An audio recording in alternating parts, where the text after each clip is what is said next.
न जाने कितनी चप्पलें पड़ी थीं, न जाने कितने कपड़े पड़े थे, महिलाओं की साड़ियां थी, कपड़े थे, लेकिन उनको कैसे उठाया गया?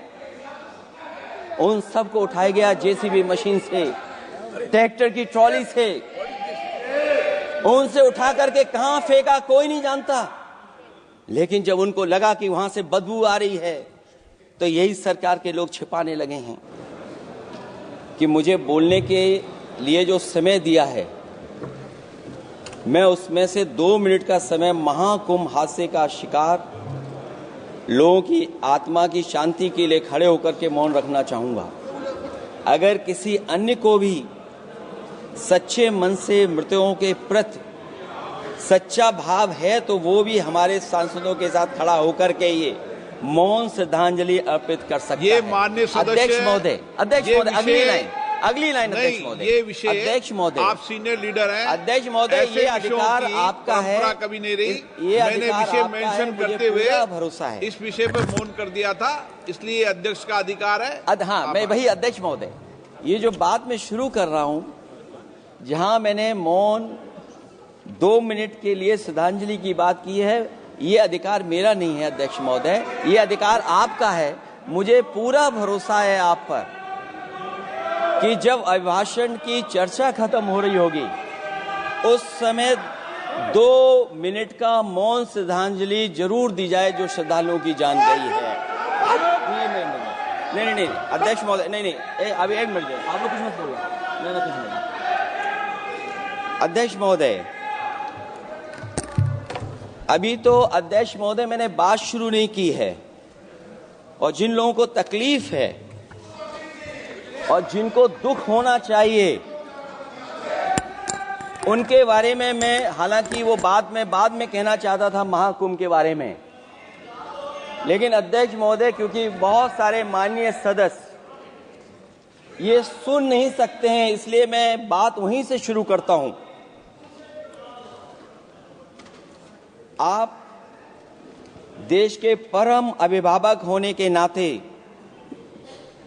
हमारा आपसे अनुरोध है कि जहां सरकार बजट के आंकड़े लगातार दे रही है, और जब मैंने अभिभाषण पढ़ा अध्यक्ष महोदय, बहुत सारे आंकड़े सरकार ने दिए हैं, आंकड़े देने से पहले महाकुंभ में मरने वालों के आंकड़े भी दे दें। महाकुंभ की व्यवस्था के बारे में स्पष्टीकरण देने के लिए मेरी मांग अध्यक्ष महोदय, सर्वदलीय बैठक बुलाई जानी चाहिए। महाकुंभ आपदा प्रबंधन व खोया पाया केंद्र की जिम्मेदारी सेना को दी जाए।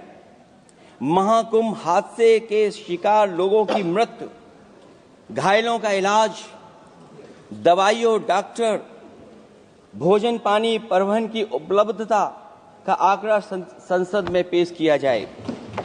महाकुंभ हादसे के लिए जिम्मेदार लोगों पर, महाकुंभ हादसे के लिए जिम्मेदार लोगों पर घोर दंडात्मक कार्रवाई हो। जिन्होंने सच छिपाया है उनको दंडित किया जाए। अध्यक्ष महोदय, हम डबल इंजन की सरकार से पूछते हैं, अगर अपराध बोध नहीं था तो आंकड़े दबाए, छिपाए और मिटाए क्यों गए हैं?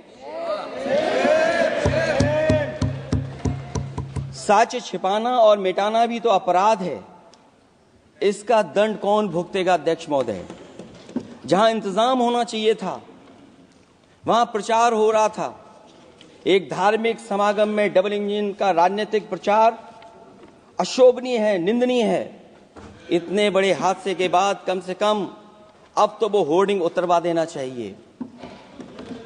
अध्यक्ष महोदय, महाकुंभ की जो तैयारी हुई, जो हम लोगों ने जाना वहां पर, महाकुंभ न केवल 144 साल के लिए ये कहा गया, बल्कि ये भी कहा गया कि पहली बार धरती पर इस तरह का डिजिटल और जो आधुनिक चीजें हैं, टेक्नोलॉजी, उसका इस्तेमाल कर करके महाकुंभ होने जा रहा है।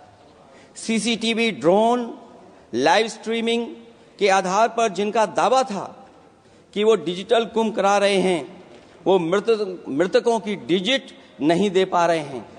एक तरफ तो जो लोग डिजिटल डिजिटल डिजिटल अध्यक्ष महोदय कहने को थकते नहीं हैं, लेकिन जब कुंभ में इतना बड़ा हादसा हो गया है तो यही सरकार डिजिट नहीं दे पा रही है।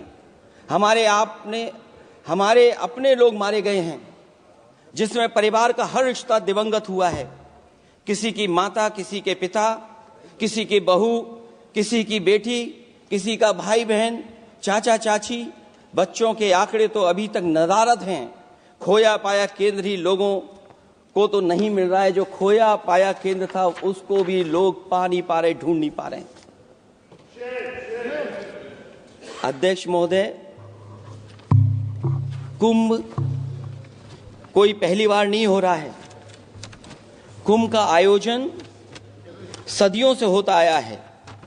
हमारे पौराणिक और हमारे इतिहास के दस्तावेज ये बताते हैं कि समय समय पे जो भी सरकारें रही होंगी, जिसका भी राज रहा होगा अध्यक्ष महोदय, उसने महाकुंभ या इस तरह के कुंभ का आयोजन किया है। एक तरफ तो वो कि जो 144 साल बाद महाकुंभ होने जा रहा है, उसका इतना प्रचार किया, और मैंने तो कई टीवी इंटरव्यूज में, कई समाचार चैनलों पर ये बात सुनने में आई और सुनते रहे हम लोग कि सरकार ने 100 करोड़ लोगों के आने का इंतजाम किया है। और अगर 100 करोड़, अध्यक्ष महोदय, अगर ये बात गलत है तो मैं रिजाइन आपको देना चाहता हूं। अगर अध्यक्ष महोदय, ये माननीय सदस्य लोग अगर ये नहीं सुन पा रहे हैं तो मैं इनको एक एक को, आप नहीं गए स्नान करने, आप स्नान करने नहीं गए, इसीलिए इस तरह की भाषा का इस्तेमाल कर रहे हैं। अध्यक्ष महोदय, ये कहा गया कि 144 वर्ष के बाद ये हो रहा है। जहां तक मेरी समझ और जानकारी कहती है, जो एस्ट्रोनॉमी और एस्ट्रो चीजों को समझते होंगे वो ये स्वीकार करते होंगे, जो भी कुंभ होता होगा वो 144 वर्ष के बाद ही होता होगा। लेकिन ये कहा गया कि नक्षत्र ऐसे हैं, तो मैं अध्यक्ष महोदय सरकार से कहना चाहता हूं कि सतयुग से लेकर के कलयुग तक ये सनातन परंपरा रही है कि संत महात्मा साधु समाज मुहूर्त के हिसाब से शाही स्नान करते हैं। उसमें नक्षत्रों के हिसाब से जो सहयोग बनता है वही शाही स्नान का मुहूर्त होता है। लेकिन भाजपा के राज में ये सनातन परंपरा टूट गई। पहले सरकार ने संत समाज को शाही स्नान रद्द करने का आदेश दिया, जिससे अनादिकाल की सनातन परंपरा टूटी। और फिर जब देश भर में ये बात उठी, तो उन्होंने हादसे को छिपाकर फिर से आदेश दिया कि अखाड़े शाही स्नान करने जाएं। इससे सरकार ने पावन मुहूर्त के स्थान पर अपने मनमाने समय पर स्नान कराने का आदेश दिया। बात उस दिन या तिथि की नहीं होती है, बल्कि निश्चित मुहूर्त काल की होती है। ये सनातन परंपरा तोड़कर इन लोगों ने अच्छा नहीं किया। और ये क्या परंपरा टूटी है कि नहीं टूटी है, मैं समझता हूं अध्यक्ष महोदय मुझसे बेहतर सामने वाले ज्यादा जानते होंगे इसके बारे में। और जो लोग, अध्यक्ष महोदय, जो हम लोगों ने देखा वहां पर लोग पुण्य कमाने आए थे और अपनों के शव लेकर के गए हैं। चमत्कारी करिश्मा तो ये हुआ है, श्रद्धालुओं के शव मिल गए थे, पर सरकार स्नान करने वाले मरने वालों की बात स्वीकार नहीं कर रही थी। और इससे ऊपर ये बात जो वहां पर और हुई, अध्यक्ष महोदय, जब ये जानकारी हो गई कि कुछ लोगों की जान चली गई, लाशें हैं जो मोर्चरी में पड़ी हैं, अस्पताल में पड़ी हैं, उसके बाद सोचिए सरकार क्या कर रही है। अपने सरकारी हेलीकॉप्टर में फूल भर करके फूलों को डालने का काम किया। सोचिए ये हमारी कहां की सनातनी परंपरा है। मैं जानना चाहूंगा सदन के माध्यम से हमारे माननीय सदस्य बताएं कि जहां लाशें पड़ी रही हों, न जाने कितनी चप्पलें पड़ी थीं, न जाने कितनी चप्पलें पड़ी थीं, न जाने कितने कपड़े पड़े थे, महिलाओं की साड़ियां थी, कपड़े थे, लेकिन उनको कैसे उठाया गया? उन सबको उठाया गया जेसीबी मशीन से, ट्रैक्टर की ट्रॉली से।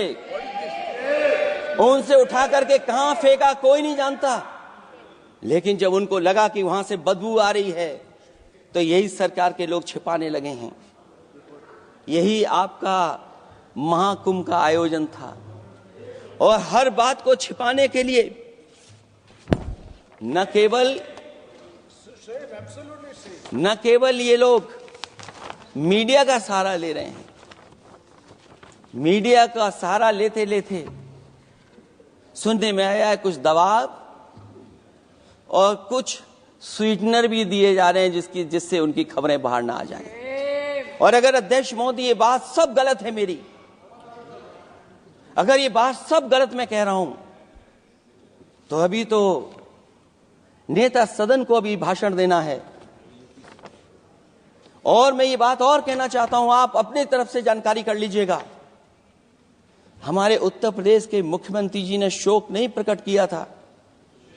जब देश की राष्ट्रपति और प्रधानमंत्री जी ने शोक प्रकट किया, उसके बाद 17 घंटे बाद सरकार ने स्वीकार किया। अध्यक्ष मोदी, ये वो लोग हैं जो आज भी कोई सच्चाई स्वीकार नहीं कर सकते।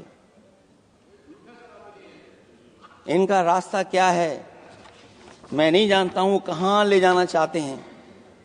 लेकिन जब अध्यक्ष महोदय मैंने अभिभाषण पढ़ा है राष्ट्रपति महोदया का, तो वही पुरानी बातें कि 12 करोड़ शौचालय बन गए हैं, 10 करोड़ गैस कनेक्शन हो गए हैं, 80 करोड़ लोगों को राशन दिया जा रहा है, 25 करोड़ लोगों को मिडिल क्लास में शामिल कर दिया गया, न्यू मिडिल क्लास में शामिल कर दिया गया। 80 और 85 को अगर हम जोड़ दें अध्यक्ष महोदय 105 करोड़ हो गए। बच्चों को और जोड़ दें तो सरकार अध्यक्ष महोदय किसके लिए काम कर रही है? किसके लिए काम कर रही है? अगर 80 को राशन दें, 25 को न्यू मिडिल क्लास में जोड़ दें, 105 करोड़ हो गए। और जो बाकी बचे हैं हमारे देश की आबादी, जिसको 140 करोड़ बता रहे हैं, उसमें कम से कम बच्चे कुछ तो संख्या होगी